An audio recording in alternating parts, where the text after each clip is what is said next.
Hello दोस्तों, बात करेंगे आरवीएनएल के बारे में। रेल विकास निगम लिमिटेड एक इंटरेस्टिंग बिजनेस मॉडल है आरवीएनएल का। क्वार्टर फोर के रिजल्ट आने वाले हैं, बहुत कुछ डिस्कस करने वाले हैं। डिविडेंड के बारे में बात करेंगे, पॉजिटिव नेगेटिव क्या है कंपनी का, क्या बिजनेस मॉडल है, कहां से कमाती है, उसके बारे में बात करेंगे जो आपको एज एन इन्वेस्टर जानना चाहिए। सब कुछ दोस्तों इस वीडियो में आपको मिलेगा। सबसे पहले हम बात करते हैं डेट। 29 जून मंगलवार का दिन है, क्योंकि क्वार्टर फोर के रिजल्ट आने वाले हैं। फाइनेंशियल रिजल्ट पूरे साल का भी उस दिन आने वाला है, साथ साथ फाइनल डिविडेंड का भी अनाउंसमेंट होगा। अब देखिए, यहां पर मैं आपको बताऊं, अप्रैल महीने में 8 अप्रैल जो एक्स डिविडेंड डेट थी, तो कंपनी ने 1 रुपया 14 पैसा ये ऑलरेडी डिक्लेयर किया हुआ था। जो अभी का आप स्टॉक प्राइस पकड़े 32 रुपए 50 पैसे 60 पैसे, उसके हिसाब से आप देखें तो 3.5% की डिविडेंड यील्ड ऑलरेडी हो चुकी है। पिछले साल देखें तो 1 रुपीज 14 पैसा का सेम डिविडेंड था। तो अभी जो भी डिविडेंड मिलता है तो उससे डिविडेंड यील्ड तो बनेगी ही दोस्तों। तो हम आपको बताते रहेंगे क्या डिविडेंड है। अब बिजनेस क्या है, क्या काम करती है रेल विकास निगम लिमिटेड। दोस्तों, रेलवे के जो प्रोजेक्ट्स हैं उसको ये एग्जीक्यूट करती है। अब रेलवे में क्या क्या काम होता है समझ लीजिए। रेलवे को नई पटरियां बनानी है, नई लाइन बनानी है, या इलेक्ट्रिफिकेशन करना है, या मेट्रो रेलवे का कोई काम है, या बहुत सारी सिंगल लाइन होती है तो डबल करना होता है, डबलिंग करना होता है। तो दोस्तों, ये सब जो काम एग्जीक्यूशन जो है वो आरवीएनएल रेल विकास निगम ही करती है दोस्तों। तो ये एक बहुत बड़ा एक इंटरेस्टिंग बिजनेस है। अब देखिए, रेवेन्यू कहां से आता है, ये मिनिस्ट्री ऑफ रेलवे के साथ उनका डिसाइडेड होता है कि जो भी खर्चा रहेगा और उनका जो मार्जिन रहेगा वो इनका रेवेन्यू रहेगा। अब उसकी वजह से एक पॉजिटिव चीज क्या है कि रेवेन्यू जो है वो पॉजिटिव, वो आपको पता रहेगा कि कांस्टेंट रेवेन्यू इतना मिलता ही रहेगा। लेकिन एक और चीज है कि आपको बहुत लॉन्ग टर्म ग्रोथ आपको देखने नहीं मिलेगा। यहाँ पर मैं एक जस्ट मेरा प्रश्न है कि क्या रेलवे क्या 20% के हिसाब से क्या भविष्य में पटरियां बनाने वाली है, 20% का ग्रोथ होने वाला है? ऐसा कुछ गारंटी नहीं है। रेलवे बना भी सकती है, नहीं भी बना सकती है। बजट के ऊपर है, किसी साल सरकार के पास पैसे नहीं रहे या कम रहे तो फिर कम काम भी हो सकता है, डबलिंग का काम हो या फिर मेट्रो रेलवे का काम हो, तो वो सब चीजें हैं। तो पॉजिटिव नेगेटिव दोनों है। इसीलिए रेलवे से इनको कांस्टेंट बिजनेस एक्सपेक्टेड है, लेकिन कितना बिजनेस आएगा वो आपके हमारे मतलब हमारे लिए बहुत ही मुश्किल है कि इसको हम एनालाइज कर सके। क्योंकि एक बिजनेस होता है जिसमें हम बता सकते हैं कि 20% ग्रोथ होगा, 25% ग्रोथ होगा। हमको यहाँ सरकारी या बिजनेस है, अगले साल कितना बजट होगा, और ऑलरेडी कोविड के कारण इतनी हालत भी नहीं है सरकार की कि वो बिजनेस दे सके। तो दोस्तों, यहाँ दोनों चीजें हो सकती है। बाकी एक और इसका जो फायदा है आरवीएनएल का, वो है एसेट लाइट बिजनेस है। एसेट लाइट देखिए, जब मैं कहता हूं इलेक्ट्रिफिकेशन होगा, मेट्रो का काम, इतना सब होगा, तो आप जरूर सोचेंगे कि बहुत ज्यादा डेट होगा। डेट तो है ही, नो डाउट डेट तो है ही, लेकिन मैक्सिमम चीजें जो है जैसे मशीनरी है, प्लांट से रिलेटेड सर्विसेज है, वो रेलवे ही प्रोवाइड कर देती है। तो इनके जो बिजनेस मॉडल है वो एक एसेट लाइट बिजनेस मॉडल हो जाता है। अब देखिए, आज की तारीख में आरवीएनएल के पास 80,000 करोड़ की ऑर्डर बुक है, जो कि इनकी एनुअल सेल्स का 5 गुना है, जो कि बहुत ही अच्छा कहा जाएगा।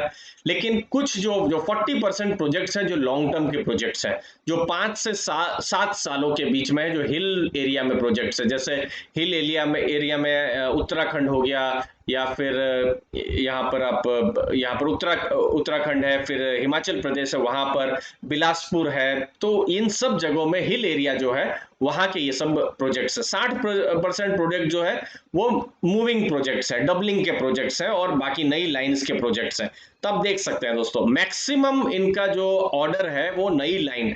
तो यहां पर आपको मुझे भी एक एनालिसिस करना है कि क्या नई लाइन ज्यादा से ज्यादा बनेगी, क्योंकि न्यू लाइन और डबलिंग ही है 80% का बिजनेस दोस्तों।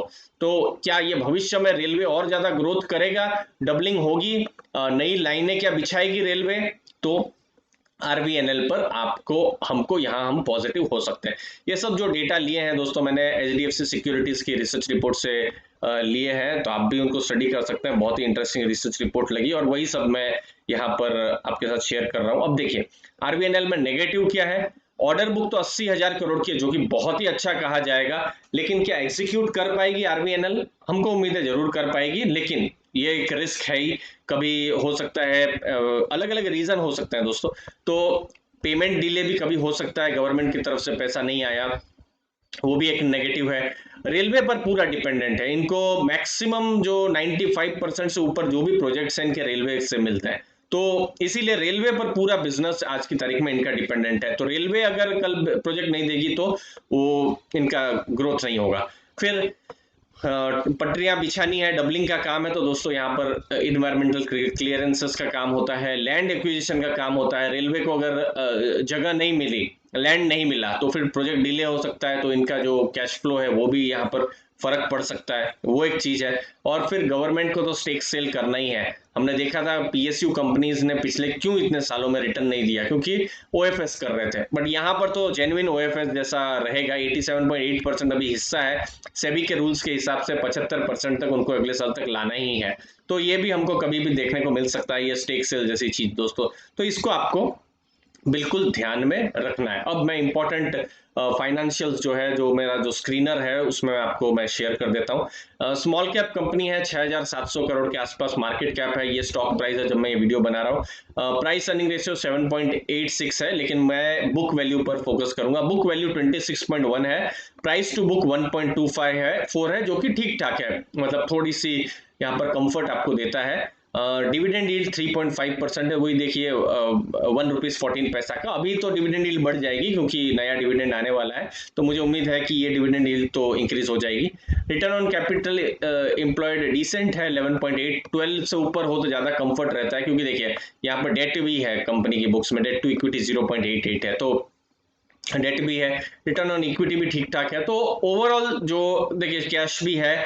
आप यहाँ पर सेल्स ग्रोथ देख सकते हैं, पिछले 5 सालों में लगभग 36% हुआ है, प्रॉफिट ग्रोथ 18% हुआ है। तो ओवरऑल मैं इस बिजनेस बड़ा इंटरेस्टिंग है, लेकिन बहुत ज्यादा डिपेंडेंट रेलवे के ऊपर है। तो इसीलिए पर्सनली बहुत बड़ा यहाँ पर पोर्टफोलियो में, और चूंकि स्मॉल कैप की कंपनी है, वोलेटिलिटी तो रह ही सकती है, तो इसीलिए इस बिजनेस पे बहुत बड़ा यहाँ पर इन्वेस्टमेंट नहीं किया जा सकता है। स्टेबल कंपनी अगर आप ढूंढ रहे हो, कम स्टॉक प्राइस में कभी आपको मिले, तो रेडार में रख सकते हैं, क्योंकि डिविडेंड आपको यहाँ पर मिलता रहेगा 3-4% से ऊपर का। स्टेबल बिजनेस है, ठीक ठाक ग्रो करता रहेगा। सेल्स ग्रोथ इसकी अच्छी खासी हुई है, प्रॉफिट भी अच्छा खासा इसने किया हुआ है। तो थोड़ा बहुत यहाँ पर रहता है कि थोड़ा स्टॉक ऊपर जरूर जा सकता है, बट अगर हमको देखना पड़ेगा, जैसे कोविड जैसी इवेंट हो जाए तो उसकी वजह से ऑर्डर बुक पर फर्क पड़ सकता है। तो हमको Q4 के जब रिजल्ट आएंगे तो बहुत कुछ आइडिया मिलेगा, ऑर्डर बुक का क्या सिचुएशन है,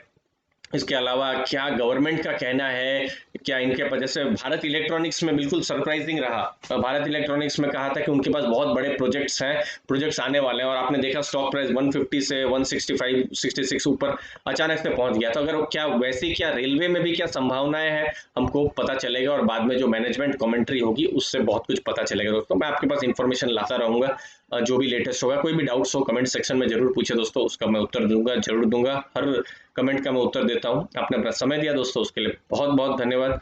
वीडियो अच्छा लगा तो जरूर लाइक शेयर सब्सक्राइब कीजिएगा दोस्तों। Thank you very much.